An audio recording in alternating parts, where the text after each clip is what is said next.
ಕಲಬುರಗಿ ಬಂದ್ ಯಾಕೆ ಮಾಡಿದ್ದೇವೆ ಅಂದರೆ ಈ ರೈತರ ಪರಿಸ್ಥಿತಿ ಗಂಭೀರವಾದಂಥ ವಿಚಾರ ತಗೊಂಡು ಸರ್ಕಾರದ ವಿರುದ್ಧ ಹೋರಾಟ ಮಾಡಿದ್ದೇವೆ. ಈ ಬಂದಿಗೆ ಎಲ್ಲರೂ ಕರೆ ಕೊಟ್ಟರ. ಇವತ್ತು ಕಪಡಾ ಬಜಾರ್ದವ್ರು ಕೊಟ್ಟರ, ಬಂಗಾರ ದುಕಾನ್ದವ್ರು ಕೊಟ್ಟರ, ಅಡಿಕೆ ದುಕಾನ್ದವ್ರು ಕೊಟ್ಟರ, ಹೋಟೆಲ್ದವ್ರು ಕೊಟ್ಟರ, ಏನು ರೈತರು ಕೊಟ್ಟರ, ಬಸ್ನವ್ರು ಕೊಟ್ಟರ. ಅಲ್ಲಿ ಬಸ್ ಒಂದೇ ಒಂದು ಬಸ್ ಸ್ಟ್ಯಾಂಡ್ ಆಗಿಲ್ಲ. ಆದರೆ ಅಲ್ಲಿ ಪೊಲೀಸ್ನವರೇ ಸ್ವತಃ ನಿಂದಿರ್ಸಿ ಈ ಥರ ಡಿಸ್ಟರ್ಬ್ ಮಾಡ್ಯಾರ. ಏನು ಪೊಲೀಸ್ನವರು ನನ್ನ ಎದುರು ಡಿಸ್ಕಸ್ ಆಗಿದ್ದಾರೆ. ಏನು ನಮಗೆ ಪೊಲೀಸರು ಮಾತಾಡಿದ್ದಾಗಿ ನಮ್ಗೆ ದಯವಿಟ್ಟು ಏನದ, ನಾವು 12 ಗಂಟೆಗೆ ಏನದ ಗಂಟೆಯಿಂದ ಆ ಕಡೆ ಪ್ರವಾಸದ. ಇನ್ನೂ ನಮ್ಗೆ ಅರ್ಧ ಗಂಟೆ 1 ಗಂಟೆ ಟೈಮ್ ಅದ. ಇವ್ರು ಹತ್ತಿಕ್ಕಬೇಕಂತ ವಿಚಾರ ಅಲ್ಲ. ನಾವು ಯಾವಾಗಲೂ ಹಿಂದಕ್ಕೆ ಸರಿಬಾರ್ದು, ವ್ಯವಸ್ಥಿತವಾದಂಥ ಬಂದಾಗಬೇಕು. ಎಲ್ಲ ಕಡೆ ಬಂದದ, ಇಲ್ಲಿ ಒಂದೇ ಆಟ ಬಂದು ಬಸ್ ಸ್ಟ್ಯಾಂಡ್ ಬಂದದ, ಜವರಿ ಕಾಲದ, ಶಾಬಾದ್ ರೋಡ್ ಅದ, ಚೆಕ್ ಪೋಸ್ಟ್ ಎಲ್ಲ ಅದ, ರಾಮ ಮಂದಿರ ಅದ. ಹಾಂ, ಇಲ್ಲಿ ಯಾಕೆ ನೀವು ಇದು ಮಾಡಿಬಿಡಲ್ಲ? ನೀವು ಯಾಕೆ ನಮಗೆ ಹಿಂಗೆ ತ್ರಾಸ ಮಾಡ್ತೀವಿ ನೀವು ಪೊಲೀಸ್ನವರು? ಸರ್ಕಾರಕ್ಕೆ ಗೊತ್ತದ ಇದು ಪರಿಸ್ಥಿತಿ ಏನದ ಅಂಬದು. ಉದ್ದ ಹೆಸರ ಇವೆಲ್ಲವನ್ನು ಹಾಳಾಗಿಲ್ಲ. ಆಯ್ತು, ಇಲ್ಲ ಈ ಬರೋರು ಹೋಗೋರಿಗೆ ಬಿ ಜರ ನಾಚಿಕೆ ಶರಂ ಬರಬೇಕು. ಇಲ್ಲ ಪರ್ಮಿಷನ್ ಈ ಸ್ವತಃ ಕೊಟ್ಟಾವತ್ತಿ ಏನೋ ಹೋರಾಟ ಮಾಡೋದು ಏನು ಪರ್ಮಿಷನ್ ತೊಗೊಂಡು ಮಾಡಿದ್ದೀರ?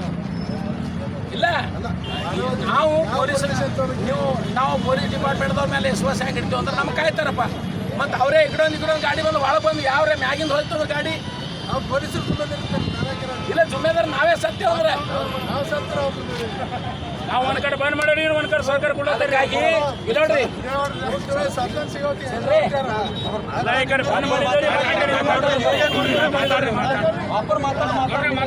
ನಮಗ ನಾವು 11 ಗಂಟೆಗೆ ಗಂಜ್ ಹೋಗೋಣ. 12:30 ಗಂಟೆಗೆ 11:00ವರೆಗೆ ಇನ್ನೊಂದು ಅರ್ಧ ಗಂಟೆ ಟೈಮ್ ಅದ. ಅರ್ಧ ಗಂಟೆಲಿಂದ ನಾವೇನದ ಅಲ್ಲಿ ನಗರೇಶ್ವರ ಸಾಲಿನಿಂದ ಅಲ್ಲಿಂದ ನಾವೇನದ ಟ್ಯಾಕ್ಟ್ರಿ ಗಿಟ್ರಿಂದ ಜೊತೆಕೊಂಡು ಹೋಗ್ತೇವೆ. ದಯವಿಟ್ಟು ಪೊಲೀಸ್ನವ್ರು ಸಹಕರಿಸಬೇಕಂತ ವಿನಂತಿ. ಹೌದಾ?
ಹಸಿ ಬರಗಾಲವೆಂದು ಘೋಷಣೆ ಮಾಡಲೇಬೇಕು.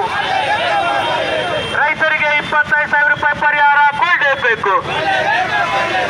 ರೈತರ ಸಾಲ ಮನ್ನಾ ಮಾಡಲೇಬೇಕು. ಬೇಕೇ ಬೇಕು, ಬೇಕೇ ಬೇಕು. ಎಲ್ಲಿವರೆಗೆ ಹೋರಾಟ? ಏತಕ್ಕಾಗಿ ಹೋರಾಟ? ಸರ್ಕಾರಂತೆ ಸರ್ಕಾರ, ಕಾನೂನಂತೆ ಕಾನೂನು, ಬೇಕೇ ಬೇಕು. ಓಟ ಮಾರ ರಾಜ್ಕುಮಾರ, ಬೇಕೇ ಬೇಕು. 3 ದಿನ ಕಾಲ ಏನು ರೈತರು ಧರಣಿ ಮುಖಾಂತರ ಇವತ್ತೇನು ಕಲಬುರಗಿ ಬಂದನ್ನು ಕರೆ ಕೊಟ್ಟಿದ್ದಾರೆ, ಅದಕ್ಕೆ ಸಂಪೂರ್ಣವಾಗಿ ಇವತ್ತು ಕಲಬುರಗಿ ಬಂದಿದೆ. ಯಾಕಪ್ಪ ಅಂತಂದರೆ ಇವತ್ತು ರೈತರ ಸಂಕಷ್ಟ, ರೈತರ ನೋವನ್ನು ಇವತ್ತು ಮನೆ ಹಾಳು ರಾಜಕಾರಣಿಗಳು ಫೋಟೋ ಪೋಸ್ಟ್ ತಗೊಂಡು ಅವ್ರು ಫೇಸ್ಬುಕ್ಗೆ ಹಾಕ್ಕೊಂಡು ಫೇಸ್ಬುಕ್ ಹೀರೋ, ವಾಟ್ಸಪ್ ಹೀರೋಗಳು ಅಷ್ಟೇ ಮಾತ್ರ ಆಗಿದ್ದಾರೆ. ಅದಕ್ಕಾಗಿ ರೈತರ ಸಂಕಷ್ಟ ಬಂದಾಗ, ರೈತರ ಕಷ್ಟ ಬಂದಾಗ ಧ್ವನಿ ಎತ್ತಕ್ಕಂಥ ಕೆಲಸ ಆಗ್ತಾ ಇಲ್ಲ. ಇವತ್ತು ಕಲ್ಯಾಣ ಕರ್ನಾಟಕ ಭಾಗದ ಜನರಿಗೆ ಇವತ್ತೇ ಅನ್ಯಾಯ ಆಗ್ತಾ ಇಲ್ಲ. ಕಲ್ಯಾಣ ಕರ್ನಾಟಕ ರೈತರಿಗೆ ಇವತ್ತು ಭಾಳಷ್ಟು ನೋವಿನ ಸಂಗತಿ, ಅನ್ಯಾಯದ ಸಂಗತಿ. ಮತ್ತು ಇವತ್ತು ದಕ್ಷಿಣ ಕರ್ನಾಟಕದಲ್ಲಿ ಅಲ್ಲಿ ಹೋದರೆ ಇವತ್ತು ಆಲೂಗಡ್ಡೆ ಏನಾದರೂ ಕೊಳತು ಹೋದರೆ ಅಲ್ಲಿ ಸರ್ಕಾರ ಏನು ಮಾಡ್ತದಂದರೆ ಅವ್ರ ಸಭೆ ಕರೆದು ಅವ್ರ ಪರಿಹಾರ ಘೋಷಣೆ ಮಾಡಿರಿ ಅಂತ ಇವತ್ತು ದುರ್ಬಳ ರೀತಿಯ ಈ ಸರ್ಕಾರಕ್ಕೆ ನಾವು ಮೂಗಿನ